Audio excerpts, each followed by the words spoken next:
Mother, are Post 40% bran flakes really the best tasting cereal of them all? Well, your father says so, and Father knows best.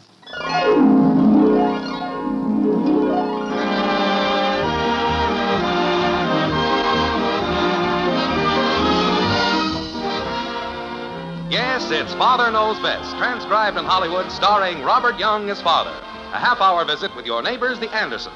Brought to you by America's largest selling bran flakes, Post 40% bran flakes, and by Instant Postum, the good-tasting drink that's entirely caffeine-free.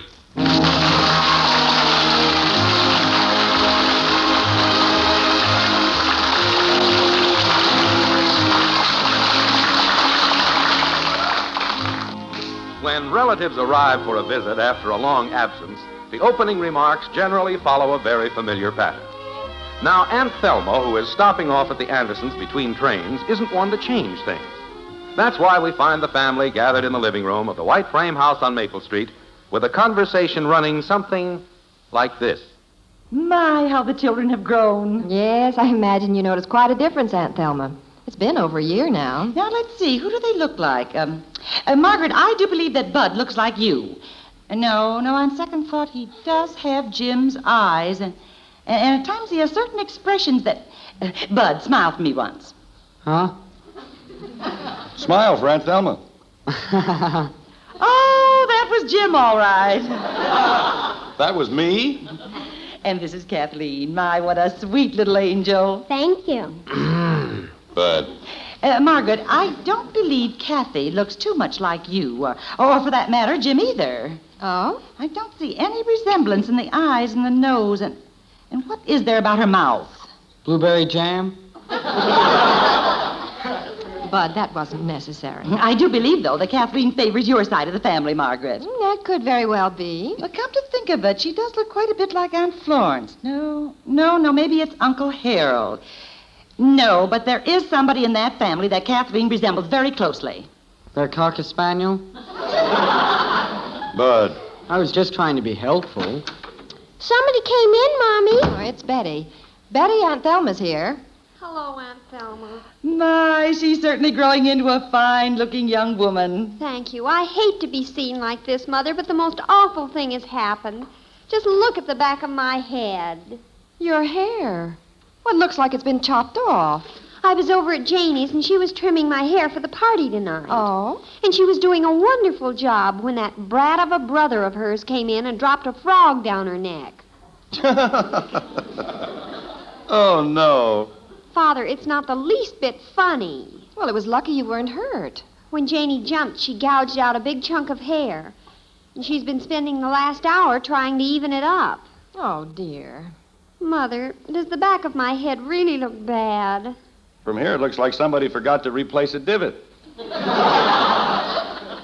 Father, I'm not amused. I do believe Betty looks like one of the Mortensen girls. With that haircut, she looks more like one of the Mortensen boys. Mother, I'm not going to the party tonight. Oh, Betty, it isn't as bad as your father and Bud make out. It looks pretty bad. Kathy, you run out and play. Okay. I'm not even going out of the house until my hair grows in. Oh, that's a shame. Just one of the many problems in raising a family, Aunt Thelma. By the way, Aunt Thelma, how was your visit with Helen and Roy? Oh, just fine. Although, just between us, I did get kind of peeved at them. Oh? You know, when I sold my home and moved into an apartment, I gave away a lot of my nice things to the relatives instead of having them stored. Yes, you were very generous. Well, I gave Helen and Roy this very beautiful love seat, and I assumed that they'd prize it as I did. But lo and behold, I went down in their basement, and there, stored away like so much junk, was the love seat. Oh, dear. Frankly, I was furious, and I let them know it in no uncertain terms. You could hardly be blamed. I have no patience with people who can't appreciate beautiful things. By the way, I imagine you folks are getting a lot of enjoyment out of the lamp I gave you. Lamp? The one with the green glass shade and the gold tassels. Oh, that lamp. Well, I think I'll go out in the kitchen and put some water on to boil. You like Postum, don't you, Aunt Thelma? Oh, yes. Good idea, honey. Do you use cream, Auntie? Yes, I do. Good. I'll go out and help pour the cream. Oh, never mind, Dad. I'll help Mom. Thanks. Thanks a lot. Very helpful children. I thought surely I'd see my lamp here in the living room. Well, we did have it here, but it made the rest of our furniture look so shabby. But you are using it. Oh, yes, of course. Where? In the playroom. The playroom. Oh, it was too good for your living room, but you put it in your playroom. Well, it was a matter of the lamp fitting in with the scheme of things. It's so distinctive. I see.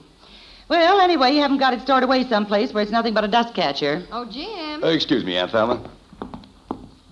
Yes, Margaret? Now you've done it. Done what? Telling Aunt Thelma her lamp was in the playroom. Well, it was in the playroom until I couldn't stand the sight of the monstrosity. Dear, I realize it wasn't the prettiest lamp in the world. Margaret, I've won better-looking lamps than that throwing baseballs at milk bottles. So it wasn't too attractive. And that green glass shade. Everybody in the room looked like they had a bad ocean crossing. But, Jim, you know how Aunt Thelma is. Before she leaves, she'll want to see every room in the house, and when she goes into the playroom and there's no lamp, well, look out. Margaret, there's nothing to get excited about. I'll see that the lamp is in the playroom before she goes down there. Well, where is it now? Well, it must be up in the attic with the rest of the junk. Honey, you brought this whole thing on yourself. When she first offered you the lamp, you should have politely told her that we didn't need it. Oh, I couldn't do that. She was kind enough to give it to us instead of leaving it with some storage company. And the storage company probably refused it. Margaret, I just adore your house. Well, thank you. I've been showing Aunt Thelma around. Is the water boiling yet, dear? No, not yet. Certainly like your kitchen. Wait till you see the playroom. Excuse me just a moment. Why, Jim, I thought we were going to... Be right back. Oh, Bud. What do you want, Dad? Look, while your Aunt Thelma and Mother and I are in the kitchen, I want you to go up to the attic, get Aunt Thelma's lamp, bring it down, take it out through the front door, then into the playroom by way of the side door. Why can't Kathy do it? Because this has to be done right. Now, get going. I'll keep Aunt Thelma occupied in the kitchen until your mission is completed. Okay. Dear, your postum's getting cold. Coming, honey. Margaret, that certainly hit the spot. Now, if you'll excuse me... Won't you have another cup, Aunt Thelma? No, thank you. Cookies? No. Donut? No, thanks. Could we make you some toast? Dear. Well, she's had a long trip. I thought she might be hungry. Oh, indeed, I have had a long trip. That's why I want to get up and stretch my legs. Now, I don't want you two to worry about me. I'll just browse around the house. Why don't you wait a couple of minutes and I'll show you around? Oh, that won't be necessary, Jim. Now, as I recall, this door over here leads to the basement and playroom, right? Here, I'll go with you. Oh, now, Jim, I told you it really isn't necessary. Now, right here is the kitchen. Yes. I've been sitting in it for the past 10 minutes. And then, right off the kitchen here is the broom closet. Very handy. Well, there's the broom. And hanging right next to it is the mop. Yes. Each one has its own separate hook. So I see. Now, for a long time, Margaret hung the broom and the mop on the same hook. Didn't you, Margaret? Yes, I did. When did I put in that other hook? Oh, I believe it was about 4 years ago. No, I think it was 5 years ago. Well, I'm sure it really doesn't matter. Oh, but it does. It's amazing how much easier it's been for Margaret since she's had one hook for the mop and one hook for the broom. Jim, there's still a lot of the house I haven't seen. Then on the floor here, we have the mop bucket. Yes. With wringer attached. Well, goodness gracious, what was that? What was what? What, that noise? Noise? It sounded like glass breaking.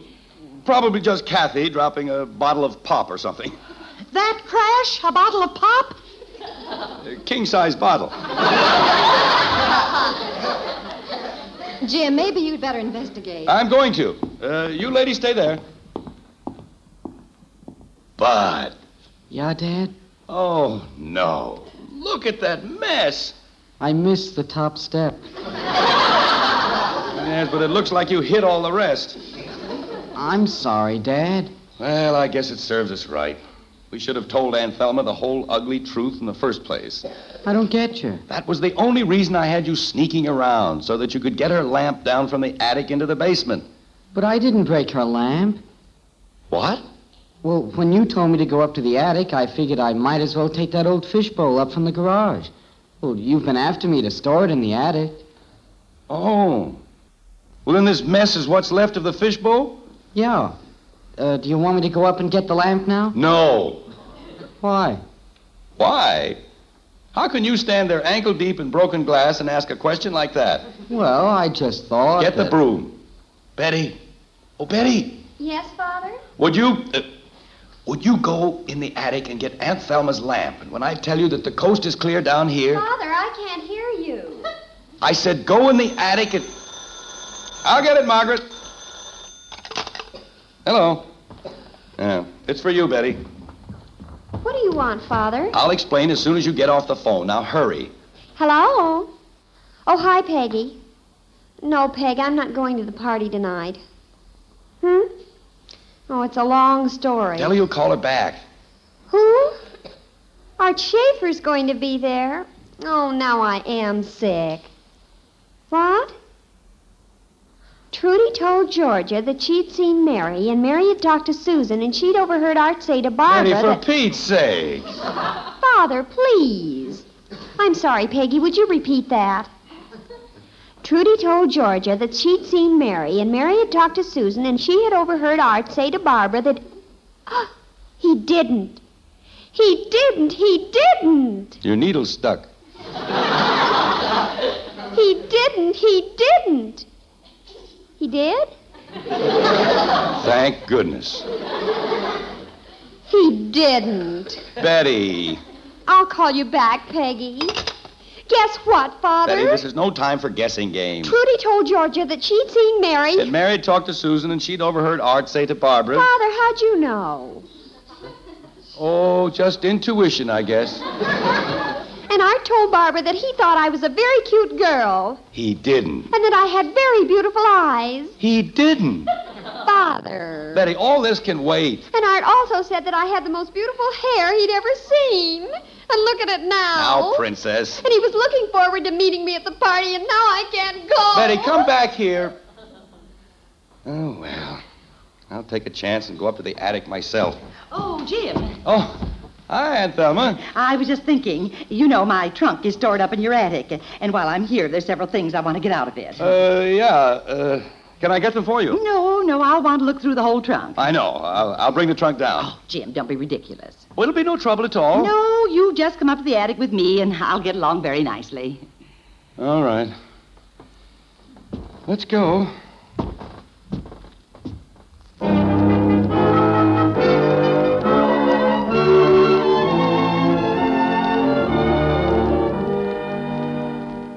My, look at all the things you have stored up here. Yes, look at them. Chairs, golf clubs, desks, Your trunk is over there in the corner, Aunt Thelma. end table, rug, bookcase.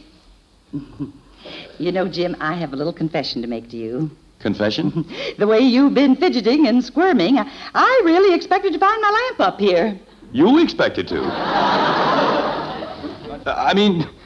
You expected to? Yes. But now I can see that the joke was on me. It's not here. It isn't?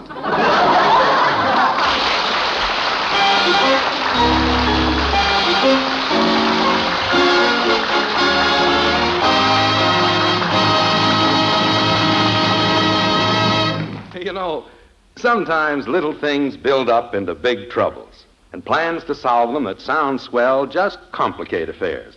But to you mothers listening in, here's a simple breakfast plan that's always swell. For years, many mothers have given their family bran for breakfast because they know that it contains important keep regular benefits. Some women served it even when the folks weren't too excited about the flavor. That's why I've got such good news now. You see, something pretty wonderful has happened to bran. Today, new Post 40% bran flakes have a delicious new flavor called Magic Oven Flavor. More and more people tell us that because of this better taste and new crisper texture, they like it better than any other cereal.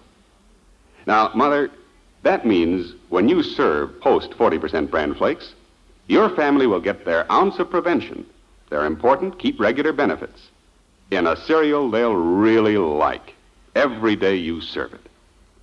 So, when you think it over, don't you want to start serving Post bran flakes in your home?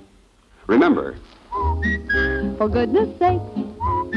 Eat Post Bran Flakes. So good and so good for you.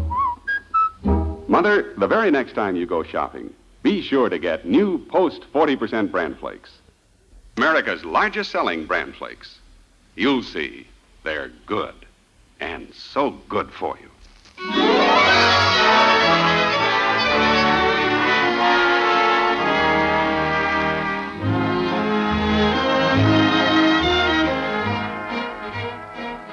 Once upon a time, there was a fellow named Aladdin who owned a lamp.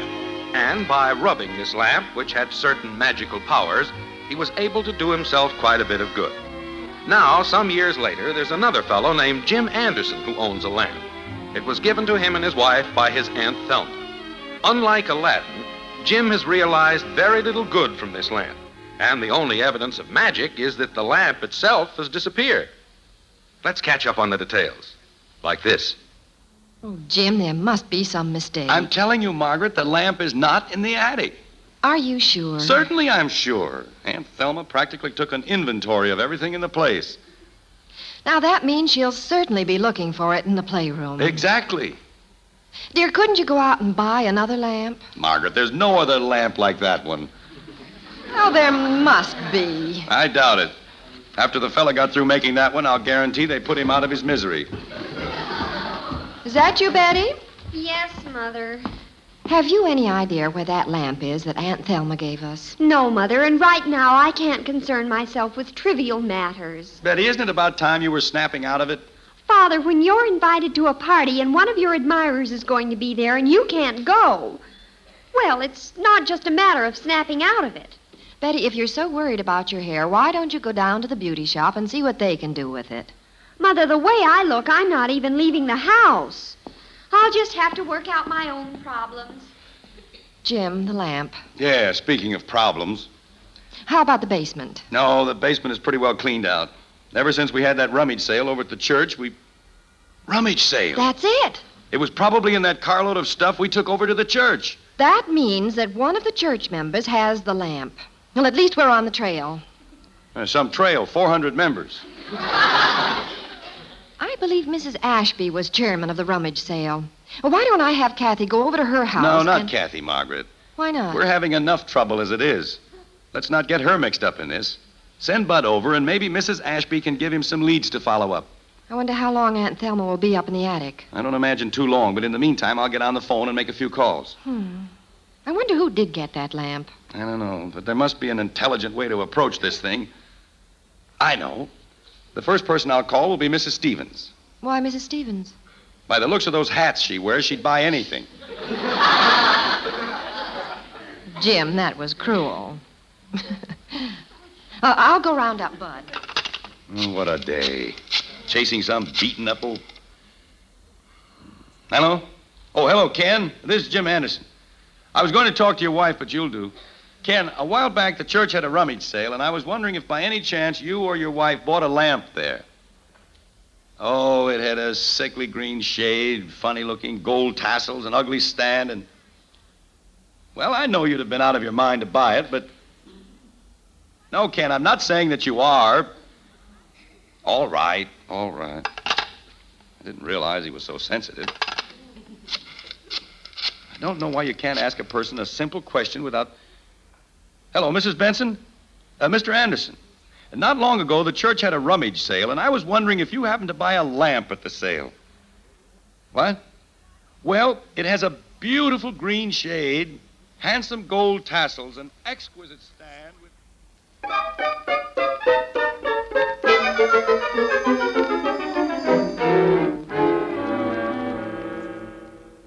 Oh, Margaret. In the kitchen, dear.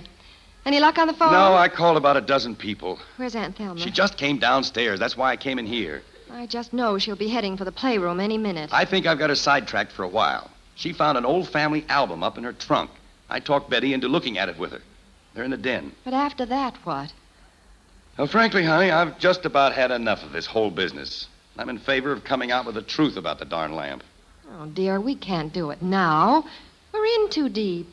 Mother, I'm dying. Simply dying. Betty, what are you doing here in the kitchen? I thought I told you to look at the album with Aunt Thelma. I can't stand it. Aunts, uncles, cousins I've never even heard of. Never mind, they're serving a purpose. We've got to keep Auntie out of the playroom.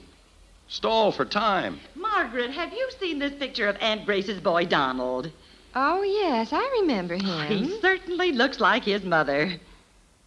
Well, I have a few minutes left before I have to catch my train, so I think I'd like to go downstairs Say, now. I haven't seen that album. Oh, you haven't? Well, this picture here was taken over at Uncle Clyde's home. Mm-hmm. That's Uncle Clyde there. A nice-looking fellow. And who is that standing next to him? That's Cousin Owen. Uh-huh. And next to him? That's Uncle George. Well, and next to him? That's Aunt Doris. I see. Now, where was this picture taken? We're down in Cousin Clyde's playroom. Oh. Oh, which reminds me. Yes? Next Tuesday is Cousin Clyde's birthday. Oh. Well, we'll have to send him a card. Make a note of that, Margaret. I will, dear. Send birthday card to Cousin Clyde. And over here is Aunt Lucy. Now, I'm sure you know her. Daddy! Oh, Daddy! Yes, kitten? Bobby Hartley is in our driveway with a lamp on his wagon. A lamp on his wagon? Oh, yes. They're sure putting out some fancy wagons these days. Now, imagine that. Headlamps. No, Daddy, I mean... Now, the other day I saw one with a tail light on it. But, Daddy, Yes, they're making some fine toys now. Come on, kitten. Let's take a look at Bobby's new wagon. Be right back, Aunt Thelma. Daddy, I didn't mean... I know what you mean, and for Pete's sake, don't mention the word lamp in front of Aunt Thelma. Why, Daddy? Never mind, just don't do it. But Bobby brought a lamp over to us. You can see it. There, through the window. Yes, I see it. Aren't you glad? Bobby said that he heard you were looking for one. I am, kitten, but not that kind. That's an old lantern. What kind are you looking for? Just don't worry about it. Now come back in the den while we visit with Aunt Thelma. That looks like quite a gathering in that picture. Yes, that was over at Aunt Martha's. It was a costume party. A costume party. Say, that's it. Excuse me. What's wrong with her? This solves everything, Father, but everything. Janie, Betty. Janie, I just had an idea that's super George. Listen, could you make your party tonight a costume party? Oh, I know it's kind of late, but I'll help you call up the kids. You see, that way I can wear some sort of a costume, like a gypsy, and I could wear a bandana over my head and cover up my hair. Or I could be a Turk and wear a turban. Or you could put a bucket over your head and go as a paleface.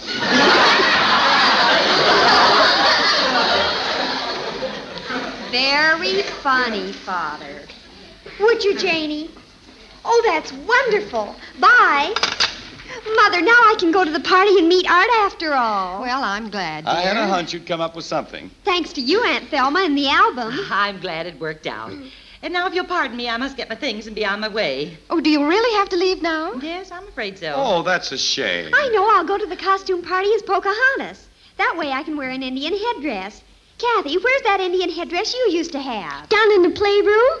Oh, that's right, the playroom. I must take time to see that before I go. Oh, no. Come on. I'll show you the way. You go ahead, Kathy, and I'll follow you. What are we going to do, Jim? We're trapped. We just have to confess the whole thing. See, Aunt Thelma? Oh, my, this is a pleasant room. Yes, we certainly like it. And doesn't my lamp look nice in there? Your lamp? Yes, over there on the end table. Huh? Jim, there it is. Goes so well with the curtains. And the green ping pong table. Well, I wish I could spend more time down here. But I must be getting ready. You coming up, Jim? I'll be up in a minute. What's the matter, Daddy? Nothing. I'm just trying to figure out this lamp business. What about it? How did that get down here in the playroom? I put it here. You put it here? And where'd you find it? I had it out in my playhouse. When I built my playhouse, you told me I could furnish it with anything we had stored in the attic. So yesterday I brought the lamp down. But how did it get in here? When it started to rain last night, I put it in the playroom. Well, why in heaven's name didn't you say something about it? Nobody asked me. What's the matter, Daddy? Am I bad? No, kitten, no. You're good. Very good.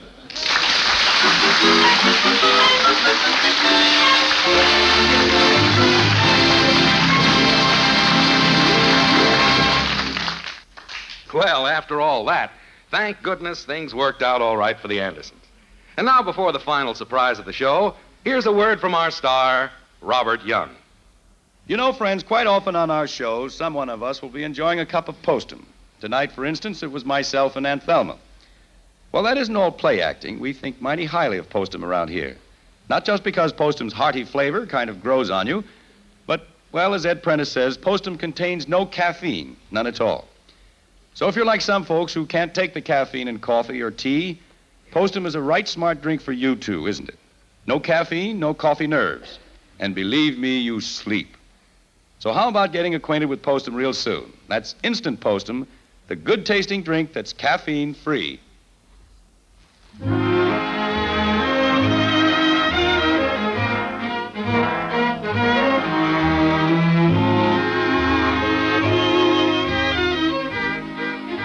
It's late evening now at the White Frame House on Maple Street.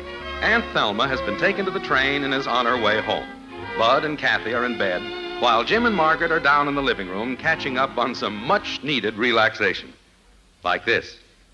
I know it's a horrible word, Jim, and I hate to mention it, but what about the lamp? What about it? Will it go back to the attic or a rummage sale? I don't know. I can't stand to have the thing around. I'm sure nobody would buy it. We couldn't even give it away. Well, our little Indian princess returneth home. How was the party, dear? Oh, dreamy, Mother, simply dreamy. I gather that this means that Arthur, the new Romeo, was there. He was. And never in all my life have I met a man so romantic. A real dreamboat? Oh, but utterly. Before we parted, he held my hand and asked me if I would give him some little thing, something to remember me by. Princess. Margaret, there's the answer. What? Give him the lamp.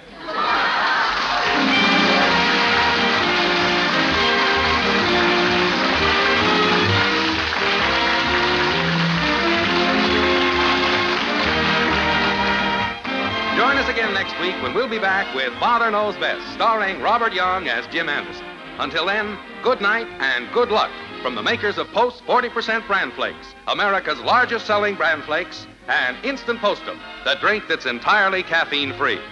In our cast were Ted Donaldson as Bud, Dorothy Lovett, Rhoda Williams, Helen Strom, and Vi Berwick. Mom, I think you're beautiful. Well, thank you, Johnny. You're the most beautiful woman in the whole world.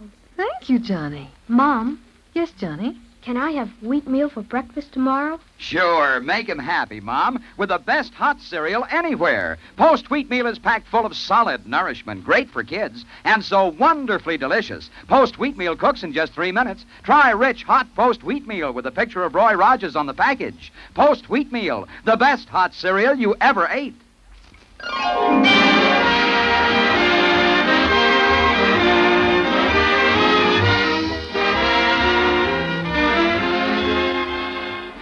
Father Knows Best was transcribed in Hollywood and written by Paul West and Dick Conway. This is Bill Foreman speaking.